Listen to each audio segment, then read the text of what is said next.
Greetings, colleagues and learners. Welcome back to my channel, where practical tips to master and apply content-related skills are discussed. This is the second video in a series that provides tips on essay writing that can make one skilled enough to crush the writing portion of any standardized test, like the SATs. In the previous video, I discussed how the purposes of an introductory paragraph and how writing to fulfill these purposes can constitute what the SAT rubric ambiguously describes as a skillful introduction. And many would consider what is called a hook as being part of a skillful introduction, but this is a stylistic choice that one should only attempt if he is in fact skilled enough to do so. And since many writers are only learning how to write, they seldom are skilled enough, and it is seldom done effectively. Moreover, the ambiguous description of what a hook is does not help.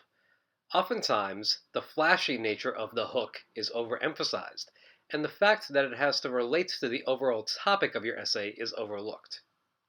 And that leads to somewhat absurd and unrelated statements being made, like this. Holy crap, I wrote a book. Wait, let me back up here. Or if you're writing an essay about the Joy Luck Club, the hook might read as such. Hey, have you ever been mad at your mom? Or, hey, have you ever read the Joy Luck Club? Or maybe if they're doing a film critique of The Exorcist. Have you ever wondered what it would be like to have your body invaded by an evil alien entity that makes your head literally spin 360 degrees and make you do obscene and questionable things with religious paraphernalia? No. No, I have never once wondered that. In fact, many students might be under the false impression that writing the hook with a plethora of exclamation points is appropriate, since shouting will certainly grab someone's attention, and that is as long as it references the story that one is discussing. On the contrary, what is meant by the hook being related to the topic of your essay is that it must somehow pertain to the question that you are answering, and thus must fulfill one of the three purposes of an intro, of which I explained in the previous video, in a way that addresses the question or implied question being asked by the prompt. So these are the different hook types. And let's see how this works with the 9th grade writing prompt that I made an exemplar introductory paragraph for in the previous video. This is my original paragraph. And now I'll replace this first sentence here with my hook. This is an example of a statement hook, as I am making a statement about stories that feature journeys. See how it acts to fulfill the two functions of providing relevant background information on topics, and how it begins to provide an answer to the question that I will elaborate on in the body paragraphs.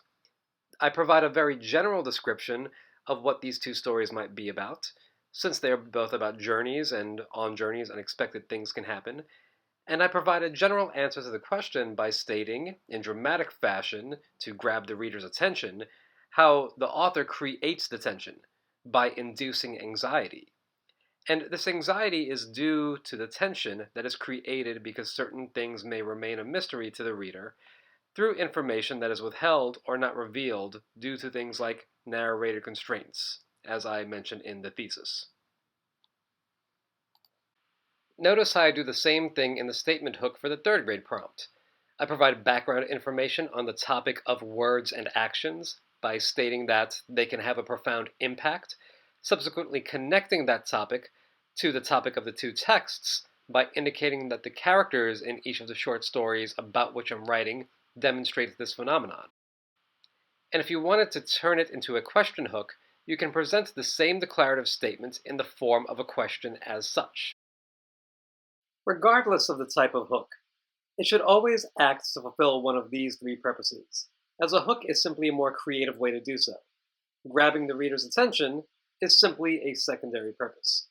The cherry on top, if you will. In the following videos, I will provide some useful tips on writing body paragraphs. Until then, and as always, please like, comment, and subscribe should you feel so inclined.